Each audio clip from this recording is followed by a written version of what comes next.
Morning, morning. Overthinking और over analysation.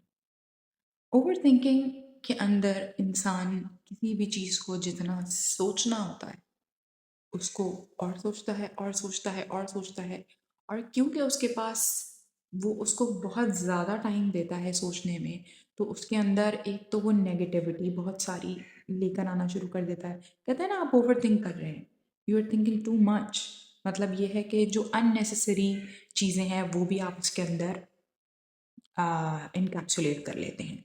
ठीक है, और उसके अंदर साथ में आप इमोशन को ऐड कर देते हैं, which triggers negative emotions like fear, like anger, like sadness.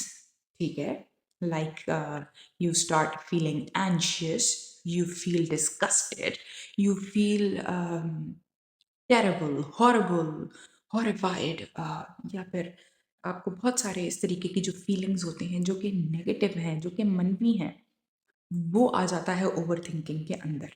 ठीक है, इसलिए क्योंकि आप अपने जो एक तो आप थिंक बहुत ज़्यादा कर रहे हैं, you thinking too much about something. जितना उसको टाइम देना चाहिए आप उससे ज़्यादा उस किसी भी इशू को इम्पोर्टेंस दे रहे हैं, और वो आपके अंदर एक ब्लैक फाइल या एक ब्लैक चीज़ को ट्रिगर कर रहा है आपके अंदर।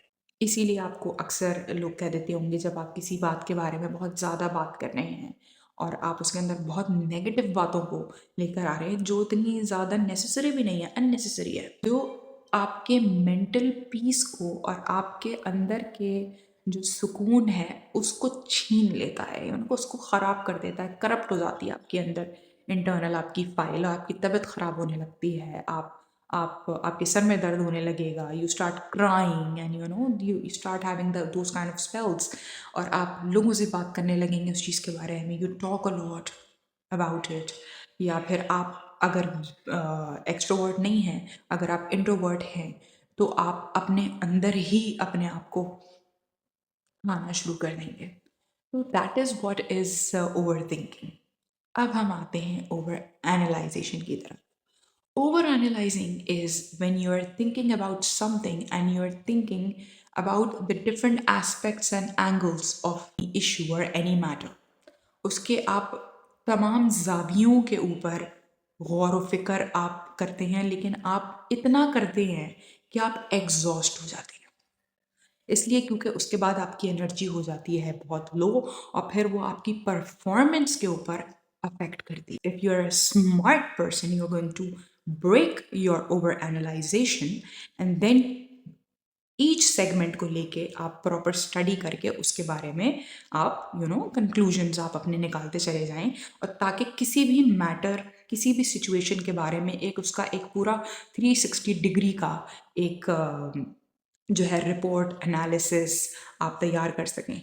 अब अगर कोई गोल अचीव करना है तो उसके लिए स्मार्ट स्ट्रैटेजी यूज़ करनी चाहिए, SMART, strategic, measurable, achievable, relatable and time based. इसी वजह से उसको एनालाइज करना कहते हैं, क्योंकि उसके अंदर लॉजिकल माइंड से सोच समझकर कोई चीज़ को बनाया जा रहा होता है, क्रिएट किया जा रहा होता है, प्लान किया जा रहा होता है। I think that has explain much. अच्छा, दूसरी बात ये कि जब ये चीज़ होती है, अब आपने देखा होगा कि ओवर एनालिसिस या फिर एनालिसिस किसी भी सिचुएशन के बारे में अगर आप करेंगे तो उसके अंदर आप अपने इमोशन को कंजॉइन नहीं करते। जब आपका इमोशन किसी चीज़ से ज्वाइन हो जाएगा और आप उसको ज़्यादा सोच रहे होंगे, तो फिर वो ओवर थिंकिंग के ज़ुमरे में आना शुरू हो जाएगा, और फिर उसके अंदर नेगेटिव चीज़ें आपके अंदर आना शुरू हो जाएंगी। तो जितना लॉजिकल है उतना ज़्यादा वो इमोशन से डिटैच्ड है। तो think logically, think wise and think smart, so that you can achieve your goals and get hold of the success that you want. Have a great day.